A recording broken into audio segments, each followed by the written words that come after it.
warahmatullahi wabarakatuh. Sangat luar biasa dan sangat indah tentunya kita masih bersama dalam podcast Ruang Tamu Radio Republik Indonesia Malang. Banyak hal yang bisa dibicarakan di Ruang Tamu. Salah satunya olahraga yang berasal dari Thailand. Banyak orang mungkin mengatakan, jelaslah itu olahraga yang bisa dikatakan sendinya ada. Tapi tahu nggak kalau di Indonesia sekarang sudah memasuki momen tren dari olahraga yang berasal dari negeri Gajah Putih ini. Di ruang tamunya RRI Malang sudah ada Rifki. Halo Rif. Selamat pagi, Mas Mario. Tos dulu kita dong. Yoi, dan juga si Imut Alfi. Selamat pagi Kak. Selamat pagi. Ini berdua kebetulan memang menggeluti Muay Thai berapa tahun? Kenapa sih harus milih dari Thailand? Di Indonesia kan banyak banget. Rifki kali punya jawaban Ki. Kalau saya menggeluti Muay Thai dari tahun 2015. Alasanmu sekarang apa, 2025 sudah 10 tahun ya. 10 tahun. Alasannya apa? Kalau alasannya Tony Jaa. bisa jadi ya, karena dulu memang saya lihat filmnya Tony Jaa itu, kok keren, sangar gitu toh. Jadi pada waktu itu ada tawaran dari pelatih saya awalnya wushu. Awalnya wushu. Saya awalnya wushu. Jackie Chan. Beberapa. bisa jadi Bruce Lee gitu. Mas Mario lebih tahu banyak ya. Iya, saya suka komik. Ya, jadi awalnya wushu, menggeluti beberapa tahun. Habis itu ada tawaran di Muay Thai dari pelatih saya yang kebetulan pada waktu itu memang Muay Thai sudah mulai masuk ke negeri kita, ke Indonesia khususnya di Malang. Jadi saya lihat, saya searching, ternyata seperti ini. Jadi tidak terlalu banyak aturan kalau di Muay Thai. Jadi kita melakukan gerakan-gerakannya itu tidak terbatas begitu. Jadi saya rasa lebih bebas saja melakukan. Dia termasuk seni bela diri combat jarak dekat atau gimana sih? Jarak dekat bisa dibilang yang ada jarak dekat. Banget, kayak misal ada beberapa sih kalau dekat banget itu setahu saya Krav Maga dia menggunakan seluruh tubuhnya. Betul. Di Muay Thai juga sama seperti itu. Di Muay Thai juga sama kurang lebih. Kita ada teknik siku betul. sama lutut itu yang menjadi ciri khas dari Muay Thai. Kalau untuk pukulan sama tendangan kurang lebih sama dengan bela diri yang lain. Itu yang membuat saya lebih tertarik untuk menggeluti di Muay Thai. Rifki prestasinya sudah sampai nasional atau Jawa Timur? Kalau saya dulu pas atlet sudah nasional mewakili provinsi. Terus sekarang alhamdulillah merambah ke pelatih ya.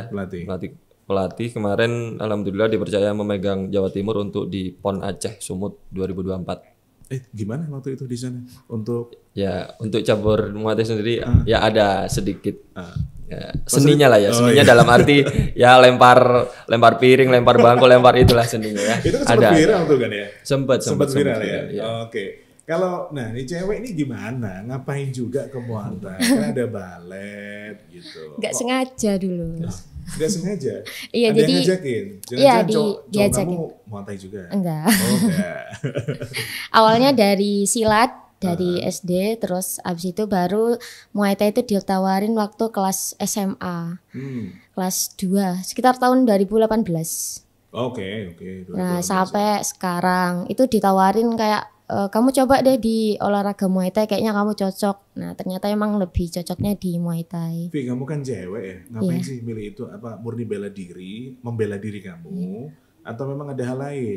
Awalnya waktu di silat memang murni bela diri, karena kan pertama di desa juga kan. Oh gitu. Terus juga aku ngerasanya juga butuh gitu loh, karena cewek kan terutama butuh bela diri. Terus yang kedua ketika pas aku terjun di silat, awalnya pertama kali juara, nah di situ mulai suka prestasi dan pengen lebih lagi dari situ. Dari silat geser ke Muay Thai. Muay Thai. Itu nggak ada konfrontasi batin atau gimana? Enggak sih, karena emang dari awalnya emang suka banget sama bela diri. Terus apalagi Muay Thai yang kata Mas Rifki lebih kompleks, dia lebih kompleks kayak serangannya lebih bebas juga. Jadi malah tambah suka di situ. Oke. Saya baca beberapa literasi ya. Ada seni bela diri yang bersifat attacking, ada juga defensive. Kayak mungkin kalau wushu jelas lah menunjukkan tentang olah tubuh. Betul. Seperti olahraga yang biasa dilakukan oleh para biksu ya, olah tubuh dan sebagainya, pernafasan itu masuk di sana. Kalau Muay Thai ini full attacking atau ada bertahannya justru awal mulanya? Kalau bicara attacking sama defense pasti ada di bela diri, ada kita menyerang juga bertahan. Cuman ada kategori lain di Muay Thai yaitu seninya. Oh, seninya. Jadi kategori ini bukan kategori yang fight, jadi menunjukkan seni dari gerakan-gerakan Muay Thai yang lebih menggambarkan kepercayaan di Thailand sana. Agamanya kan itu ya, Buddha. Jadi ada gerakan-gerakan seni yang menggambarkan hewan seperti contohnya gajah itu tadi. Oh, ada ya. Kayak kungfu ya. Iya, terus ada burung Garuda juga ada, terus ada monyet juga ada. Jadi kepercayaan hewan yang mereka percayai bisa diaplikasikan di gerakan seni tersebut. Jadi kategorinya kategori seni, namanya Waikru. Waikru. Ada seni yang lain juga seperti Muay Boran, itu berpasangan 2 orang dan kita buat koreo di situ. Serangannya, defense-nya kita koreokan. Jadi bukan yang seperti fight yang random begitu enggak. Gitu. Itu kita koreokan. Kalau Rifki ambil kelas yang saya pelatih yang di combatnya. Combatnya. Yang di fight-nya. Kalau kamu sih? Sama atlet combat. Ngapain sih pilih itu? Kan ada tadi tuh yang menunjukkan ya koreonya. Ngapain sih pilih berantem segala macam? Jati dirinya kayak lebih Cita-cita dari kecil. Kali aja. Enggak sih, kayak dari hobi aja, dari suka aja. Keterusan sampai Tapi sekarang. hobimu kenapa harus berantem gitu loh? Gak tahu. Biasanya sakit hati kan ya Rif ya? Enggak. Biasanya gitu ada kan. pelampiasan. Pelampiasan. Kamu mau bertarung, bayangin wajah mantan kamu kali aja gitu. Kan waktu kecil kayak suka banyak hobi kan. Awalnya atletik, lari sama lompat jauh. Terus habis itu diajak, ini loh ada buka pencak silat yang awalnya itu aku di bela diri pertama kali. Ikutlah pencak silat. Nah dari situ kayaknya lebih seru di bela diri deh. Situlah mulai sering ikut bela diri di silat, terus pindah ke Muay Thai itu sampai sekarang. Muay Thai yang dipertandingkan menggunakan ring atau matras? Menggunakan ring. Pakai ring. Pakai ring. Ya. Beda Muay Thai sama kickboxing. Biasanya sama soalnya, sama kan? Hampir ya. Kalau dari segi teknik di kickboxing itu tidak ada namanya siku sama knee, sama lutut. Murni punch dan kick. Murni punch dan kick kalau di kickboxing. Ya. Elbow berarti nggak ada ya? Elbow nggak ada. Itu yang menjadi perbedaan antara kickboxing dan Muay Thai dan menjadi ciri khas Muay Thai dengan adanya elbow sama knee. Itu yang menjadi ciri khas dari Muay Thai. Itu Muay Thai. Kalau di Thailand itu jadi gaya hidup. Kalau Muay Thai, setahu lifestyle ya. Lifestyle ya. Bisa. Jadi untuk sekarang itu Muay Thai tidak hanya bicara terkait prestasi, tapi juga bisa dijadikan seperti lifestyle kebugaran. Jadi artinya Muay Thai sudah bisa masuk ke gym untuk kelas Muay Thai, untuk weight loss, ya seperti itu. Kalau sekarang merambahnya ke situ sudah banyak. Dipadukan dengan musik DJ. Betul. Musik bandengan juga nggak? Musik banda. Bandengan. Oh, bandeng. Nggak, belum ada ya. Belum ada. Ini kebetulan kan kalau kita lihat dari prestasi kalian, kalau Rifki tadi udah levelnya masuk ke nasional ya. Bahkan jadi pelatih ya. Iya. Oke. Berarti sudah 100% lah Muay Thai banget. Kalau Alfi? Kemarin alhamdulillah baru juara PON di Aceh. Juara PON? Iya. Dapat emas kemarin, juara 1. Kelas 43 kg putri. Udah cair tapi ya hadiahnya? Sudah. Oh iya. Langsung cair apa termin? Sudah. Langsung. Langsung cair. Langsung lunas. Pas itu soalnya kan mau pemilihan ya? Iya kayaknya. Tapi ada julukan yang saya dengar tadi, kita ngobrolin tentang Muay Thai, ada julukan maut. Julukannya bocil kematian. Ngeri nggak? Bocil kematian. Siapa tuh yang kasih nama itu? Gata, itu teman di latihan juga. Kamu nggak risih dengan kata-kata kematian di situ? Enggak sih. Enggak. Kenapa? Jadi mungkin dinamakan bocil kematian. Pertama aku kecil anaknya kan, ya. Terus yang kematiannya mungkin karena setiap event aku alhamdulillah juara 1 terus. Dan mainku kalau kata Mas Rifi kak cowok. Oh gitu. Iya. Kayak hampir pernah juga buat cedera lawanku tuh sampai sobek gitu, kayak kalau dalam cewek gitu kayak mengerikan gitu loh Mas. Makanya mungkin teman-temanku bilang bocil kematian kayak gitu. Oh gitu, bocil kematian. Sorry, dengan rambut yang udah dipotong atau rambut yang masih panjang aja? Panjang. Oh panjang? Iya. Biasanya kan ada dipotong ya, Rif? Ada. Dipotong pendek gitu ya. Terus dikuncir juga boleh. Itu pakai pengaman juga? Pakai pengaman Pakai headguard, ya? ya. Oh, cuman Jadi- dia untuk tangannya? Untuk tangannya pakai glove. Oh pakai Glove yang full ketutup itu. Oh, oke. Tapi keningnya juga enggak? Kalau lutut tidak ada pelindung. Kalau siku ada pelindung. Yang di kaki itu ada pelindungnya di bagian tulang kering. Oke. Jadi bukan Mungkin lutut. bisa dijelasin ya, biar untuk pengetahuan kita. Ketika pertandingan di dalam Muay Thai itu juga seperti tinju.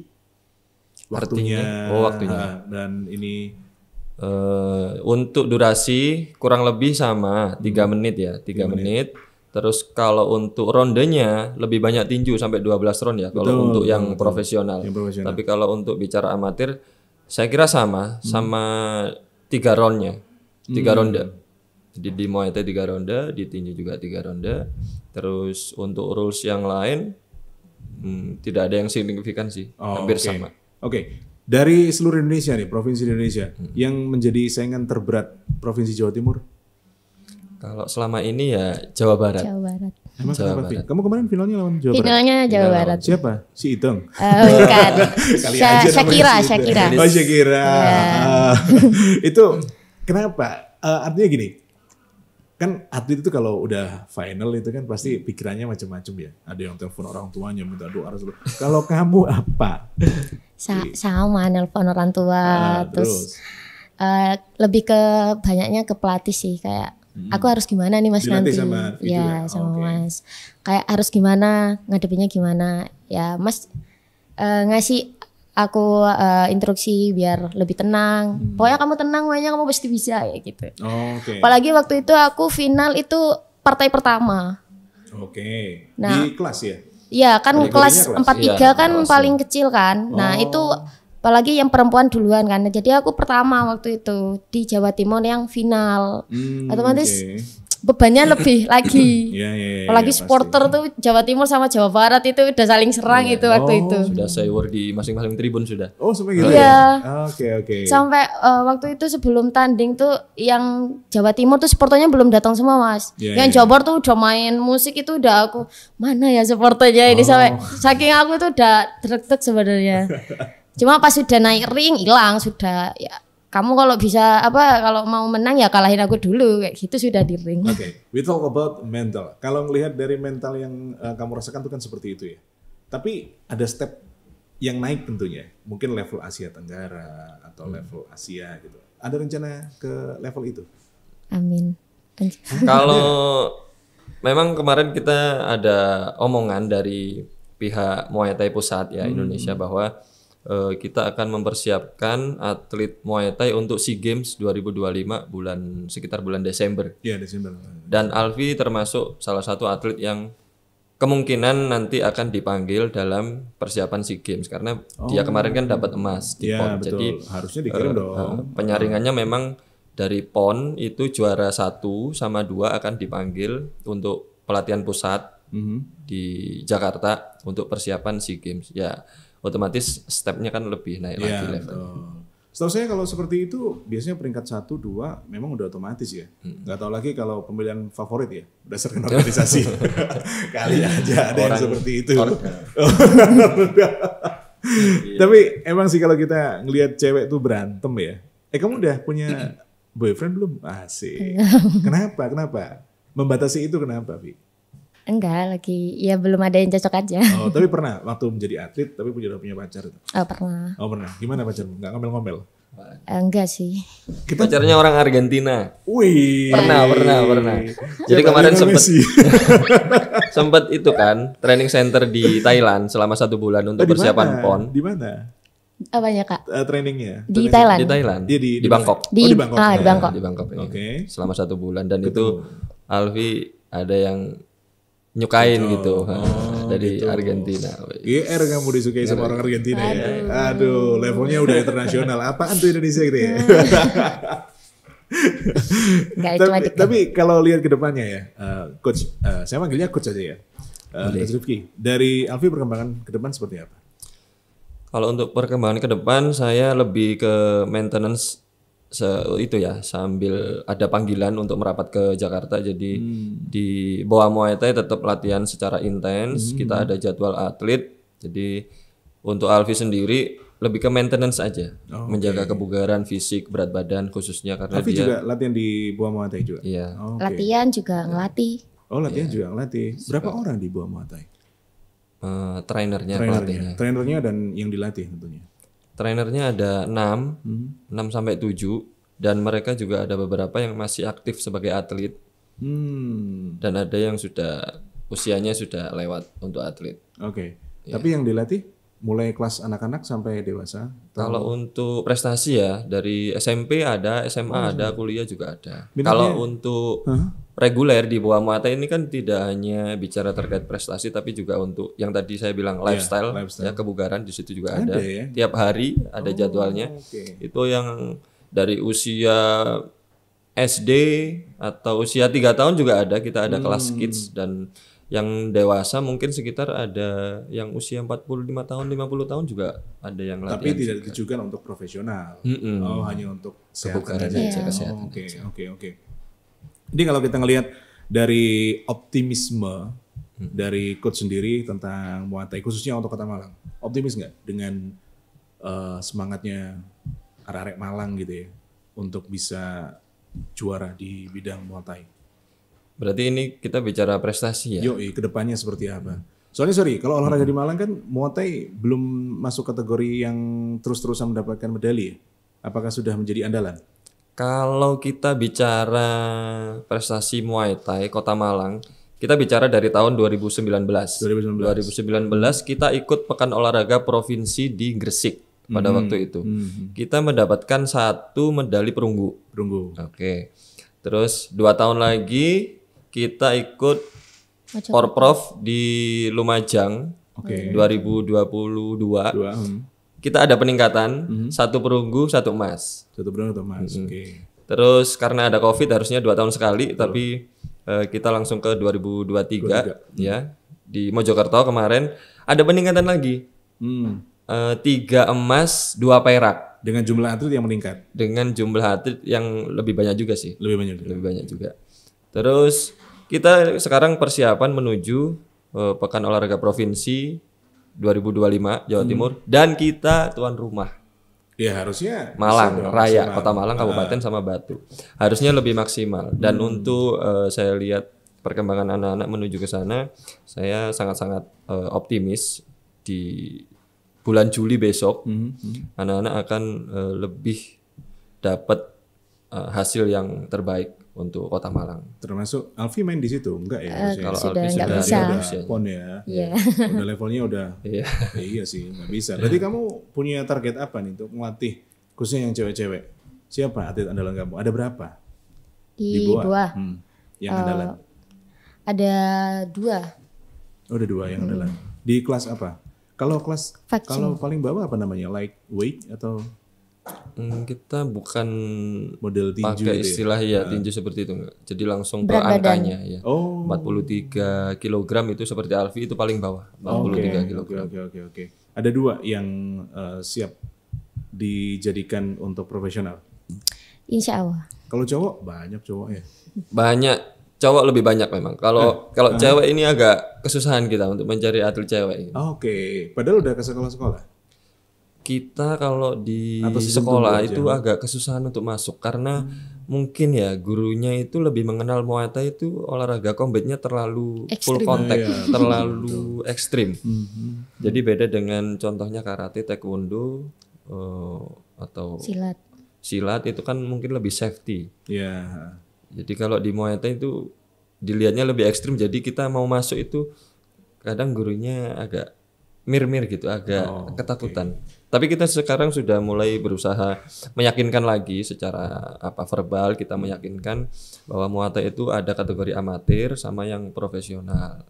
Kalau amatir itu kita full safety, semua ada pelindungnya. Jadi untuk yang masih usia-usia sekolah tidak menjadi hambatan lah. Ini saya orang awam ya. Ini pertanyaan penting nih. Mungkin mewakili jutaan orang nih. Kenapa Muay Thai pakai celana pendek? Nggak pengennya agak panjangan gitu biar gak kerenan. Kenapa tuh? Mungkin dari sananya ya. Iya. Dari sananya sudah seperti itu dari Kalau kulturnya pendek boxer Thailand. gitu Iya. kan ya. Itu sampai digulung itu sampai Iya, kelihatan iya. pahanya itu ya. Enggak, maksudnya seperti silat kan dia pakai celana panjang ya, agak gobor gitu di atas. Tapi ada pengecualian untuk yang perempuan, boleh pakai legging. Pakai lagi. Iya, kalau semisal memang dianya tertutup kesehariannya boleh pakai legging, kerudung gitu boleh. Tapi kalau untuk luarannya tetap Pendek. celana Muay Thai ya pendek. Itu memang sudah menjadi aturan baku ya. Iya, Pendek sudah ada aturannya memang terkait outfit seperti itu. Oke, kita naikkan level omongan kita nih ya, pembicaraan kita naikin level. Pemerintah dukung nggak sih untuk Muay Thai ini dalam bentuk organisasi, memberikan dukungan yang luar biasa atau ya kurang sih menurut Anda berdua? Kalau bicara prestasi, dukungan dari pemerintah, khususnya Kota Malang ya, kita bicara KONI berarti, terkait peningkatan, kita lihat peningkatannya prestasi Kota Malang dari 2019 sampai 2023 disupport sih sama KONI, berarti kan Muay Thai ada peningkatan dan SDM-nya bagus-bagus untuk sekarang gitu loh, semakin naik itu semakin bagus. Beneran ya? Iya, iya. Beneran kalau itu. Beneran kalau Apalagi kalau bicara provinsi malah Malah karena ketua umumnya itu sangat-sangat loyal ya. Oke. Jadi udah Sejahtera. mau apapun gitu ya? diturutin kita sejahtera. Aku Ketua sebagai provinsi. Ketua umum Siapa? Muay Thai Jawa Timur, Pak Baso Juherman, Oh, Pak Jerman. orang Surabaya, Pengusaha beliau ya. kontraktor. Oh iya, wajar lah ya. Tapi kalau di provinsi tempat latihannya di mana? Kalau Surabaya. pelatnasnya? Iya di Puslatdannya puslatnya. di Surabaya di Markas Komando daerah Terminal Joyoboyo. Di Wonokromo. Oh, Iya, di Wonokromonya. Karena kalau kita ngelihat di Surabaya kan bisa dikatakan hampir semua atlet kawah candran dibukanya Jawa Timur kan ada di sana semua Ada kan. di Surabaya. Pernah ditawarin nggak kalian berdua nih sama daerah lain atau ditransfer? Alfi, Enggak, kamu pindah deh dari Jawa Timur, nanti tak kasih apartemen, tak kasih mobil gitu. enggak. Karena memang ini kan pon pertamaku Kak waktu di Aceh itu. Jadi mungkin orang-orang luar pun kayak belum tahu banyak Oh gitu. kayak Tanda kutip biasanya kalau mau pon itu kan jual beli atau tukar menukar, istilahnya transfer. Sewa menyewa. Nah, sewa menyewa. Coach pernah nggak? Kalau pernah dulu 2015 itu saya bawa nama Kutai Barat, Kalimantan Kalimantan. Timur. Ya. Terus Kontraknya berapa? kalau dulu saya masih belum mengenal nominal jadi iya aja deh. Iya aja deh. Rate-nya berapa? 2 digit, 3 digit? Enggak sampai segitu karena Masa? memang itu ya kita bicara relasi aja Ya, gitu. oh, oke. Jadi enggak yang terlalu baku sampai ada tanda tangan kontrak gitu belum kalau dulu. Hanya sekedar lisan aja. Cuman kalau atlet saya pernah dulu 2018 Pekan Olahraga Provinsi di Konawe di Sulawesi Tenggara. Nah, itu kita bicara bonus juga. Terus kalau untuk kontrak ada juga sekitar 20 juta per atlet untuk kontraknya itu di luar bonus. Kalau bonus nanti ada yang bonusnya 30 juta, ada yang itu 50 menang juta gitu. atau nggak menang? Yang penting mewakili. Kalau kontrak menang nggak menang dapat Oh, oke. uang kontraknya, tapi kalau untuk bonus ya harus menang dulu baru dapat uang bonus. Oke, menurut Alfi yang sekarang masih di atlet pro gitu ya. Menurut kamu perlu nggak sih sampai terjadi hal seperti itu? enggak sih. Lumayan loh. Kalau masih bisa berprestasi di provinsiku sendiri ya di provinsiku aja. Kalau ada tawaran, kan pon depan bisa ya masih ikut ya? Masih Alfi? bisa. Tuh nanti ada tawaran. Enggak, lebih apa ya? Lebih bangganya tuh kayak dari tanah kelahirannya sendiri. Oh, oke. Kayak banyak atlet di luar sana yang maksudnya mereka pindah ke provinsi lain tuh malah mereka pengen di tanah kelahirannya sendiri, cuma mungkin tersaingi dengan atlet yang lain. Jadi kayak akhirnya nggak dapat tempat di provinsi sendiri, pindah ke yang lain kan. Nah kalau aku bisa di kelahiranku sendiri ya di sini aja gitu, gak usah pindah-pindah. Oh gitu, pengennya di situ. Iya. Lebih bangga memang. Lebih Pernah bangga. mendengar nih, ya semoga ini gosip aja ya. Jadi ada salah satu atlet gitu juga sama di bidang combat, memilih di ibu kota karena ditawarin jadi artis. Nah tuh tergiur nggak kira-kira? Jadiin artis deh. Masuk ke Jakarta gitu. Tapi kalau Jakarta Muay Thai-nya juga ini ya. Kalau di Jakarta Muay Thai mungkin lebih ke komersil ya. Oke. Jadi Gitu ya, kalau lifestyle ya. kalau untuk atlet yang benar-benar dari daerahnya sendiri, ini yang saya dengar Ya. memang kurang. Jadi kebanyakan kalau dari Jakarta itu sewa dari luar. Tidak hanya bicara Muay Thai tapi olahraga-olahraga yang lain juga kebanyakan seperti itu kalau di Jakarta ya. Iya. Sebagai coach perasaannya gimana? Melihat transfer sebelum pelaksanaan untuk Pekan Olahraga Nasional gitu. Kalau perasaan saya rasa itu hal yang sudah biasa. Oke. Di Tapi dunia sebenarnya olahraga. kalau orang idealis kan berontak. Iya. Masuk ke situ nggak? Ranahnya ke situ nggak ranahnya? Ada lah paling pasti ada di hati kecil itu nggak setuju atau nggak ikhlas gitu pasti ada, tapi ya mau gimana lagi, kita bicara olahraga di dalam dunia olahraga pasti ada seperti itu. Oke. Saling comot menyomot, sewa menyewa itu sudah biasa. Ya wajar lah ya. Iya. Akhirnya ikut arus gitu aja ya. Oke, ikut arus. Vi, kamu hadiah terbesar 3 digit atau 2 digit? Sebut, nggak usah ininya 2 digit 3 digit gitu aja. Berapa? 3 digit. Oh, 3 digit. Bonus pon kemarin 3 digit. 3 digit kan? Iya. Langsung orang tua semua? Atau ada yang kamu kelola sendiri? Di aku, ya orang tua sih kayak itu uang hasil kamu ya kamu olah Kamu sendiri. berapa bersaudara sih? 3. Oh 3 bersaudara. Nggak, soalnya kan banyak yang kepoin tuh kalau dapat mau buat apa gitu kan. Ada yang tipe-tipe yang Invest aku. Iya, langsung invest ya. Invest. Kamu lebih milih invest. Iya. Oke. Kenapa? Oke, masa depan seorang atlet di Indonesia menurut kamu, Vi? Oh ya. Cerah atau kurang cerah atau malah nggak cerah? Karena nanti satu geser sama Coach Rifki nih. Kurang cerah. Kenapa? Kurang ini sih Kak, jenjang setelah jadi atletnya itu loh. Apa yang kamu persiapkan nanti Aku setelah pribadi. kamu pensiun dari atlet? Ya ini kan sekarang udah lulus kuliah, terus PON juga udah selesai, terus lagi gak persiapan pertandingan kan, ngajar, latih. Oh, Cuma pengennya ya kayak dari Koni gitu, kayak atlet apalagi yang dapat medali emas gitu, kayak dapat tawaran kerjaan yang lebih baik lah. Oke. Kalau coach, ini yang sering tanya ini, perlu nggak sih sebenarnya atlet itu menjadi pengurus di federasi olahraga yang digeluti? Kalau atlet menjadi pengurus, saya rasa bagus juga karena selama menjadi atlet pasti kan juga ngerti luar dalamnya kepengurusan. Jadi daripada kita ngambil orang lain dari luar yang notabene tidak terlalu mengerti di dalam dunia olahraga itu seperti apa, yang mending atlet ini yang memang prestasinya bagus kita tarik menjadi pengurus saja. Arahnya ke situ nanti coach? Mau jadi pengurus? Kalau saya dulu memang pikirannya seperti itu. Jadi saya itu usia 24 tahun itu sudah memutuskan untuk pensiun. Oke. Memutuskan untuk pensiun karena saya merasa cukup dengan prestasi. Artinya cukup itu bukan berarti saya tidak mau lebih, bukan, tapi bicara visi ke depan itu saya nggak akan bisa menjadi atlet secara terus-menerus dengan usia yang semakin bertambah. Jadi saya memutuskan untuk berhenti, tetapi karena saya sudah senang sama Muay Thai, ya apa caranya saya meskipun pensiun tetap menggeluti di Muay Thai. Alhasil saya merambah ke dunia perwasitan, menjadi wasit. Setelah menjadi wasit, mungkin sudah ada nama di situ. Saya mencoba untuk beralih ke pelatih, dan alhamdulillah sekarang di pelatih juga dipercaya untuk Jawa Timur untuk pegang atletnya. Oke, tapi kalau diarahkan untuk ikut federasi, nggak nolak ya? Saya juga pengurus juga di itu Muay Thai Jawa Timur. Pengurus provinsi juga saya sebagai pengurus di situ. Sampai sekarang ya? Sampai sekarang. Oke.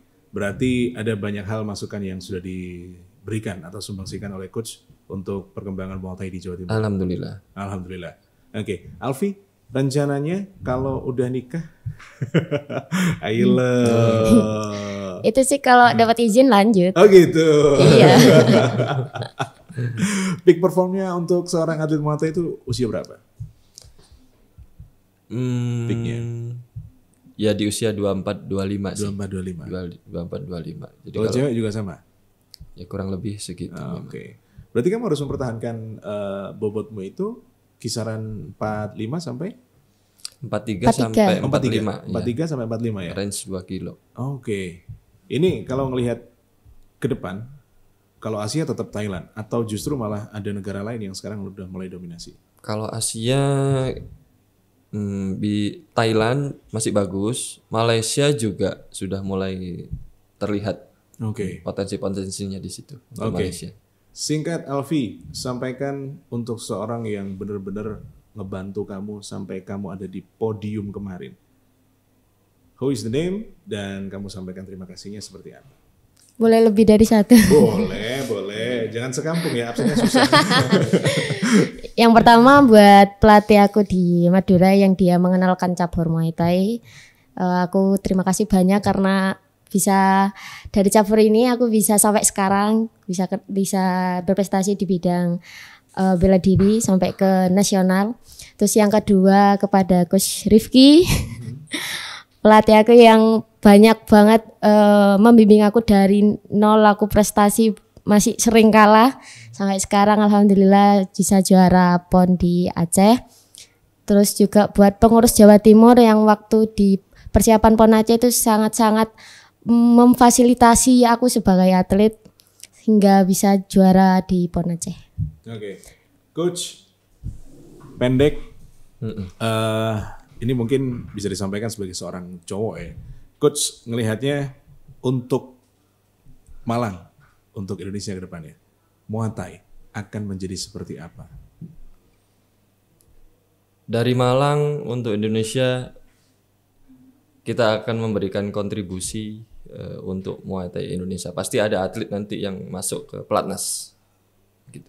Oke, itu harapan dari Coach. Harapan dari saya. Betul. Alfi terima kasih banyak. Padahal namanya nggak mengerikan banget. Nama lengkapnya siapa? Alfiatus Soleha. Ada solehahnya ada tapi solehahnya. bocil kematian. Tapi bocil kematian. Iya. Aduh, kayaknya harus dipatenkan ya. Bocil kematian. Coach, thank you banget Siap. udah mampir di ruang Terima tamu. kasih banyak. Aduh, thank you banget Alvin, terima kasih ya. Semakin sukses untuk Amin. selanjutnya. Kayaknya 2025 ini dibabat habis aja lah ya, Mas. Apalagi kita tuan rumah kan. Kita harus optimis. Venue-nya di mana untuk Di Islamic Center di Kedung Kandang. deket. Iya. Deket. Itu asik lah tempatnya untuk lihat di sana ya. Dan Nonton. dukung. Harus nonton. Nah, betul. Harus dukung atlet-atlet dari Kota Malang, Kota Batu dan juga Kabupaten Malang karena mereka atlet Malang Raya ya. Betul. Baik, terima kasih untuk dua sahabat saya yang begitu luar biasa. Mereka menggeluti Muay Thai, bukan hanya mulai dari basic, tapi sampai mereka berprestasi. Dan kita akan ketemu lagi di podcast Ruang Tamu Radio Republik Indonesia Malang. Saya Mario, mengucapkan ciao. Terima kasih.